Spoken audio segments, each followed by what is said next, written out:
Good evening, world, and welcome to Haunting Season. Last week I told the true story of how a dead cat taught me a lot about dead bodies, and I just couldn't help but see a scary story in there ripe for the writing, so I went to work clacking away on my keyboard and came up with something wicked. Like all of my stories, this episode is designed for your ears and features a 360-degree soundscape that is best listened to in the dark with headphones. Now flick off the lights, find a safe space, and prepare yourself for Haunting Season.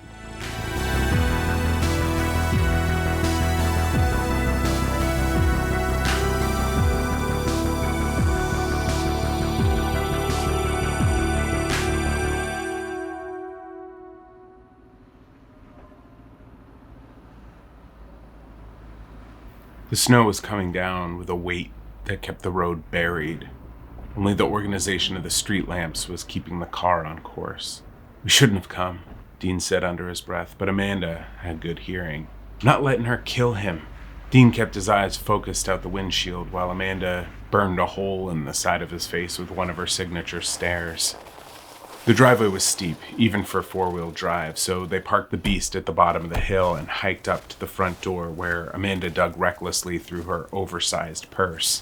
The house towered over them, cold stone stacked in place, an impenetrable fortress.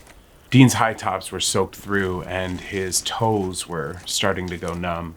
He had a penchant for underdressing that dated all the way back to middle school when he discovered the Clash and the Sex Pistols for the first time. "You sure they're not home? 'Cause this could really suck if they are. My month's flight got canceled and Eddie's stuck in a hotel in Connecticut." "Shit, where is it?" "You had the whole car ride, Amanda." Amanda cut him off.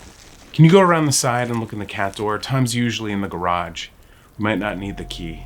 Dean let out a big, purposeful sigh. What did he need toes for anyway? The top layer of the snow was starting to freeze, announcing a loud crunch at every step.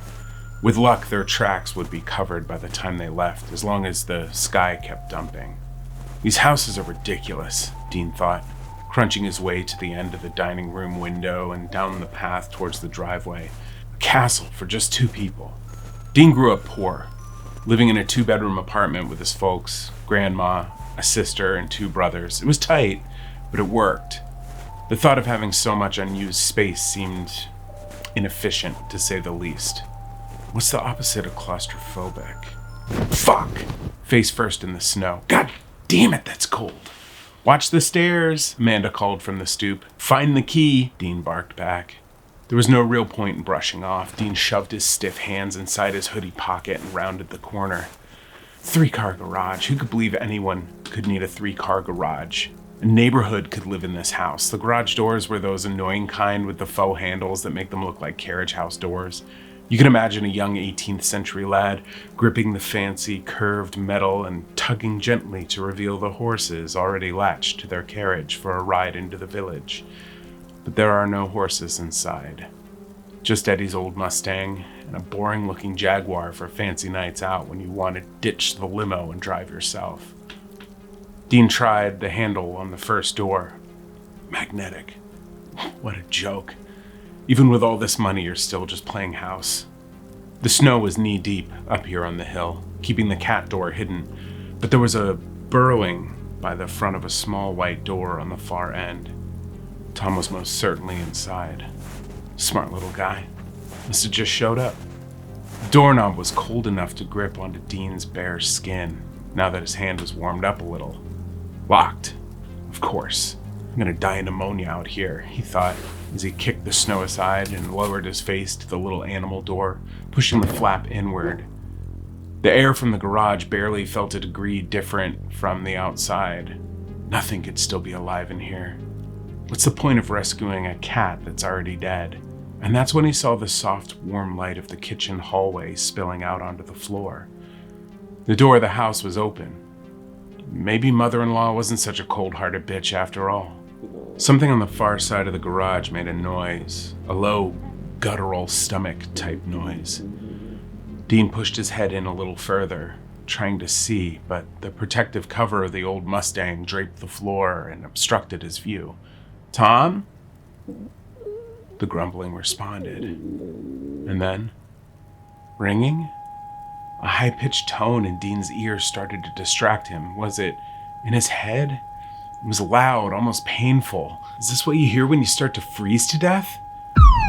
Startled, Dean's head cracked against the top of the guillotine pet door. The house alarm. Amanda, you idiot! Scrambling to his shriveled, frozen feet, he ran for the front door, crunching through the snow like a recruit through tires in an obstacle course. Across the driveway, around the corner, Amanda! Smacking his shin on the damn hidden stairs. Dean was face down again, and on the verge of losing it. No cat is worth this much. Pushing his head above the sheet of ice, he could see a clear shot of the front door. Amanda was gone, and so was the alarm. She must have remembered the code. Somehow, it was warmer in the snow. Dean let his head down for just a moment, just a tiny, restful moment.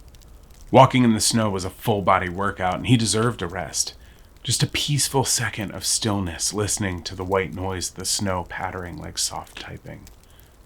Or was it angry typing? The kind of angry typing that resulted in the text message that started this whole ridiculous trip in the first place. I'm putting your cat down when I get back from my trip. You obviously don't care about him, and I'm sick of looking at him and buying cat food. Mother-in-law was a bitch. Dean had the rest of his life to convince himself otherwise, but now his clothes were soaking through. He had to get inside.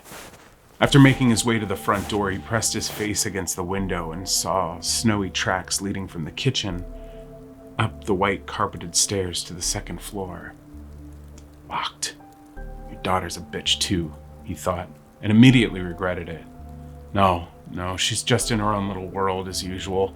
This was a rescue mission, and Amanda had her eye on the prize. There were a lot of feelings around your first animal, and the fact that she cared this much was one of the reasons Dean married her in the first place, even if she did put him last. Her tracks outside were somewhat visible still, which led Dean to the open window that he too scrambled inside, flopping in a pile of clumped snowballs on the warm Afghan rug of the den. The phone rang, and in the distance he heard Amanda answering in her best faux British. Hello? This is she. 7675. Yes, I'm sorry. We had gotten stuck on the road this afternoon. It slipped my mind. She was too good at that. This was the sound of a woman who was comfortable forging payments from her mother's checkbook. There was no doubt that she had before. But how much? Dean didn't know. As the surroundings soaked in, Dean eyed the big basket of blankets, grabbed two, and made his way through the kitchen and down the hall towards the garage, stopping for a moment to peel off his soaking wet clothes and stuff them in the dryer. A thump upstairs gave him pause. She must have checked the garage already, but had she heard the grumbling? Amanda! Nothing. He pressed go on the dryer and, with blankets wrapped tight, stepped back into the hallway. More grumbling from the garage. Maybe she had skipped looking in the garage because the door was open, or because she knew Dean was looking through the cat door. Might as well see. Dean made his way to the end of the hall, casting a long, cold shadow across the pool of light on the garage floor. Could the car be making that noise? Old cars did weird things when they were left alone for a long time. No way. It was an upset stomach, or a hungry stomach. I bet they didn't leave any food for the poor guy. Dean could hear Amanda clunking down the stairs, no doubt exactly as she did in high school. The two wooden steps were warm compared to the cement floor below. He had just started to get feeling back in his toes, but that didn't matter now. The gurgling was louder, coming from the far side past the Mustang and just below the window. Oh my God! Dean, you're a genius! Amanda's voice boomed from the laundry room. I'm so getting in on this! Dean didn't answer. He was now past the Jag and approaching the Mustang. Closer to the window, he could see that it was getting dark outside, but he could still make out the beast parked at the bottom of the driveway. It was getting buried in the snow. If they didn't get out soon, the plows might block them in. This was a lot of snow to shovel aside. We should have sex in my mom's bed. He was getting close. Dean? Amanda's bare feet pattered on the cement as she pranced into the garage wearing nothing but her pink panties. Hey, are you naked under there? I think I found Tom. Oh my God, is that your stomach? I guarantee the fridge is full. No, Amanda, I think that's Tom. I think he's sick. Amanda rushed over, flush with his shoulder, just as Dean rounded the Mustang to see the thing on the floor, the blood-soaked, bulging, pussy thing. What the fuck? It was Tom, all right. But the gray tabby with the cute white nose was swollen 3 times his normal size and groaned like a sinking ship. Oh my God, Tom, what did they do? Amanda's knees thumped against the floor, hands hovering, unsure of whether to touch him or not. Tom's head, far too small for his swollen body, turned and looked at her with glazed, distant eyes, pointing in different directions. I think he had a stroke, Dean. Go get some water. The cat's body grew a little, lumps moving around inside its belly like, is Tom a girl? Oh, he's my little boy. Isn't that right, Tommy Cat? Then what's... The sound as a whole was indescribable. Flesh tearing across Tom's belly like Velcro, wet sloshing of blood and pus splattering the floor and ceiling. I bet Eddie was double glad he used car covers now. Then came the rattling of tentacles as they stretched out for the first time, and the crackling of bones as Tom's ribcage opened like teeth. It had all happened in a pop that left Dean frozen, eyes closed, dripping in the cat's fluids. Amanda backed away from the creature, pulling herself up by Dean's wrist and wiping her eyes with the blanket that was still draped around his shoulders. Dean could feel her moving, but the blood was in his eyes now, and the light was so dim. Tom's new mouth snapped closed with a crunch, the rib bones making room for the tentacles to swing freely.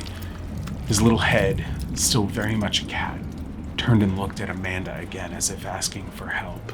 Do something, Dean! All he could do was stare. The long, slippery-looking tentacles groped the floor with their wide, webby ends and then shot out of the living carcass and grabbed Amanda's ankle, causing her to fall back and crack her head on the cement. The thick liquids made it easy to drag her body closer to its mouth. She didn't scream. Amanda was never a screamer. She just grunted and groped for the car tire, a crack in the floor, anything to pull herself out of the grips of death. Death by evil cat. What a way to go. Dean, still frozen in fear, twitched with inaction. This isn't happening. I'm face down in the snow outside, freezing to death. Well, a welcomed alternative, his thoughts were dreadfully wrong. Inches from the jagged, ribbed teeth, Amanda, desperate, snatched Dean behind the knee and watched as it buckled, toppling him headfirst into the mouth of the thing. The tentacles released her ankle and focused on keeping its new meal. Tom's ribs crunched through Dean's chest and shoulders, gripping, sucking, with the muffled whimpering of Dean's head inside. At least it was warm in there. Amanda slipped her way across the 3-car garage to the small white door and pushed, but the snow was too thick. It wouldn't budge. Looking back, the tentacles were coming around the back of the car. Tom was still hungry, or at least wanted to gather before feasting. She slammed her shoulder against the door, but it was no use, not even a budge. Could doors freeze shut? She dropped down to her stomach, barely noticing the cold against her skin as she forced her right arm and then her head through the tiny cat door and into the snow. Her left shoulder caught on the plastic door flap at the top of the frame. She could feel Tom coming closer. She could hear the wet slap and drag, foot by foot, closer and closer. The tentacles were long. It would be here quickly. Amanda dug her fingers into the snow and gripped the icy pavement beneath and pulled hard until there was a pop in her left shoulder and white pain flashed behind her eyes. With one arm now useless, she pulled again, muscling her torso through the tiny portal to freedom. Her bare breast scraped against the metal opening, mixing her blood with Tom's. If she had a moment to think, she might have wondered if she would turn into one of those things now, too. But the tentacles were at her feet. She had to focus everything, every thought, every muscle on getting out. She pushed through the pain, toes pressed against the thing's awful matted fur, and leaving a red streak behind, she staggered to her feet and sprinted for the car, trying not to look back, never wanting to see her little Tommy cat again. But she did look back. When she remembered the car keys rattling on top of the dryer, she looked back just long enough to lose her footing, falling face first on her naked, blood-soaked chest, crunching through the ice and sliding down the steep driveway into the street. The plow driver never saw her, just a red streak down the length of the driveway after he felt an unexpected bump. A streak like a red carpet, leading to the show of a lifetime.